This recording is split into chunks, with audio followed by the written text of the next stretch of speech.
welcome to another episode of Ask Flora. I'm Flora Sage, six-time author, intuition expert, and founder of the Flora Sage Therapies Institute, which is the place for ethical spiritual development and your place for online spiritual learning. And this week's Ask Flora topic is kind of a spin-off of one that I did a few weeks ago. It was one of the videos that I talked about with my son's head-on collision and why it's so important that we have a spiritual practice. And one of the things that I said is this is why we have a spiritual practice. When shit hits the fan, this is why we have a spiritual practice. And I misspoke. That is not the only reason why we have a spiritual practice. That's one of the many reasons why we have a spiritual practice. When we create, or when we even think about having a spiritual practice, sometimes it's very elusive, especially if you're new to the spiritual world. You're thinking, oh my God, there's these gurus that meditate 5 hours a day and they do this and that and everything else, and I don't have time for that, and oh my goodness. And a spiritual practice doesn't have to be this extreme thing. A spiritual practice is very, very personalized for you and the phase of your life that you're in. 10 years ago, if you were to tell me, oh yeah, in 10 years, you're going to be meditating 3 times a day, you're going to be doing yoga every night, you're going to be working out every day, you're going to be doing this and that, I'd be like, yeah, who has time for that? But one of the things that I've noticed in my life is the more that I become in tune with my spirit and what my spirit wants, the more I actually get done during the day. And it's not that I'm doing 20 different things, I'm doing 5 things very efficiently, so much so that I don't have to do those other 15 things. So a spiritual practice, and I could riff on this for hours, a spiritual practice is meant to support you on a daily basis. And your spiritual practice is going to change on a daily basis, or it should change. Meaning that, let's just say that you wake up and it's beautifully sunny outside and you're like, oh my gosh, I totally want to go for a walk. So you get outside, you go for like an hour-long walk. While you're walking, you're just going, oh my God, I'm just so in the moment. This is just amazing. Look at the birds, look at the sun, look at the whatever, you know, and you're like, yeah, you're totally in the moment. You totally are like, oh my God, this is awesome. You get home, you have some coffee, you go to work, and that walk puts you in such an amazing place. That is, right there, that is a spiritual practice that you can bring into your day on sunny days. Let's just say on a cloudy day, you look up, you're like, oh man, it's sunny. And you're like, oh, you know, it would be really nice to just go meditate right now. So you sit in your chair, you meditate for 20 minutes or 30 minutes or even 5 minutes. And again, that sets you up for a really amazing day. Maybe one of the things that you do is you put on some music and you dance around your house for 20 minutes or an hour. That's part of a spiritual practice. That's part of a practice that gets you in spirit or inspired. So look at some of the other things that they do. I've got many friends and colleagues of mine who have published, what are they called? Those like mandala coloring books. Those bring you into your spirit. They get you inspired. Another thing is to go sightseeing or go to museums or travel and just do things. So the purpose and the practice of a spiritual practice, for one, it's a practice. It's not something that is set in stone. It's not something that you decide, yes, I'm going to do this, this, and this is what I'm going to do for the rest of my life. No, a spiritual practice isn't meant to do that. A spiritual practice is meant to support you on a daily basis, to elevate you to your highest version of yourself possible on any given day, which that height is going to change from day to day, you know, and to bring you to center and to give you that level of confidence and awareness and presence of mind and presence of being on a moment-to-moment basis, on a daily basis. So and your spiritual practice today might not serve you in 2 weeks. It might not serve you in a month. And that's why one of the things that I talk about in my classes and my programs is to question everything. Question everything I say. Question everything that you've learned before to see if this topic, what I present in any given topic, is relevant for you at this time. If it resonates with you, if it doesn't resonate with you, well, you also already know, and if that resonates with you, and also look at what you're already doing if you're already doing something. And when you kind of pick apart all the stuff that doesn't work, you throw it all away and you're like, yeah, I'm not gonna, okay, ooh, now, and then, so when you declutter all the information that you know about a specific topic, you declutter all the things, and then you just have those things that resonate with you. Then you can say, oh, okay. So in regards to meditation, let's just say, in my meditation class, I talk about active meditation and inactive meditation. I talk about a holding meditation where you hold a glass or you hold something in your hand and you're just present with a feeling of how it feels to hold something. We do single point meditation. We do all different kinds of meditation. And so when somebody comes into my meditation class, one of the things that I share with them is question everything. But give yourself permission to be open to experience all that's in this program and in this class, so that you can then make an informed decision about where to go and what to do next, and what type of meditation for you to use at this time. And at this time, active meditation might be the best, fit. But in a month, it might be still meditation.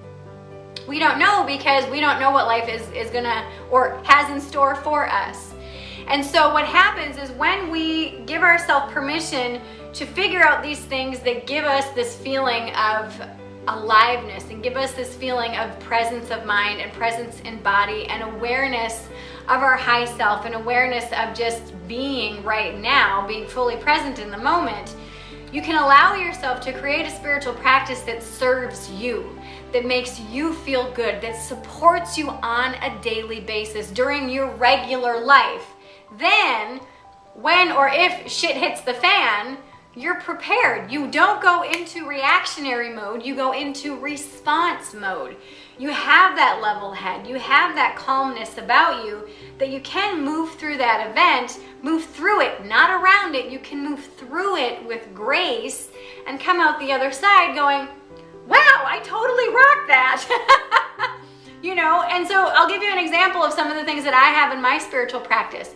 I meditate twice a day doing, transcendental meditation. I also do active meditation, outside walking. I have a meditation path in my backyard that I walk every day. I also have meditation, like active meditation with my dog. How I do active meditation with him is I fully am aware and present when I'm walking him. And when I'm walking him, if I notice I feel like hurrying or rushing, that means that I'm more concerned about what I'm going to do after than what I'm currently doing. And so it's a very mindful practice. When I walk him, I'm very much in the moment, or I try to be. And so anytime that I feel myself getting anxious or wanting to hurry up and rush the walk, I'm like, no, I'm here. I'm with him, we're walking. Or meandering or sniffing a bush or whatever. Okay. Another thing that I do is I play music and I dance and I riff and I sing and I have a great time. That is a form of meditation. That is a form of a spiritual practice for me, because really getting embodied with music and really singing at the top of my lungs my favorite songs help really ground my spirit into my physical body in a way that really allows my spirit to fully express itself through my physical body. Another thing that I do is I do prayer beads. This is an example of a prayer, bracelet. Is you can think of a mantra and you can sit and you can say the mantra one time per bead or several times per bead, and you just go around and so these are my prayer beads. Another thing that I do for my spiritual practice is I have a space clearing exercise and practices that I do daily, sometimes even weekly that I do. And so the key is to really recognize, first and foremost, where you're at in your life and what you want in your physical and in your spiritual realm to support your spirit, to support you on a daily basis, to make you feel good, to make you feel your version of happy, to make you feel the way that you want to feel. A lot of people have a feeling of lack or have a feeling of dissonance inside, and they're not really quite sure how to fill it. That's what a spiritual practice can help you do. Some people read the Bible, some people read the Course in Miracles, some people read other spiritual literature, some people read self-help books, some people read trashy novels, whatever. Do those things that fill your spirit up. Do those things that really make you feel alive. It could be sports, it could be crafting, it could be connecting with your friends, it could be a knitting night, who knows. But give yourself permission to make a list of these things that really fill you up and light you up and that make you feel really good. And start to do these things on a daily basis. And also be really mindful of those things that make you feel present, that make you feel calm and alive, not anxious or worried or depressed. Okay, so that's my challenge for you this week. Is I recommend that you make a list of all the things that really light you up, all those things that when you do them, you feel really, really good. You feel happy, you feel alive, you feel centered, you feel calm, you feel safe. And start to bring those things into your life daily. And what you do every day might change. One day you might do active meditation, one day you might do inactive meditation, but give yourself permission to do those things and create a spiritual practice that will support you at the phase of your life that you are in right now. And you'll find, change is the only constant. Change is the only thing that we can really truly count on. So when you are making this list, keep in mind the ebbs and flows of your energy, the ebbs and flows of your day, the ebbs and flows of your life, and make note of those things that you've done in your life when shit has hit the fan that are healthy, that are not destructive, that can help nurture you through those times when and if they come again, okay? So I hope that this serves you, and I hope that this helps you in some way. If it has, please give it a thumbs up and share it with your friends on Facebook, Twitter, Instagram, Snapchat, or any other social media platform, as well as in email. And if you really loved it, please subscribe so you won't miss one single episode of Ask Flora. Also, if you have not received your free gift, please go to florasage.com, click on free gift, and download your free gift today. And also, I am taking some spots. I do have some spots available for my private coaching. So if you're interested in doing private coaching, both personal or spiritual business owners, I do have spots available for both forms of coaching. So if you're interested, please send me an email, flora@florasage.com, so we can connect on the phone and hopefully we could work together. All right, until next time. Bye-bye.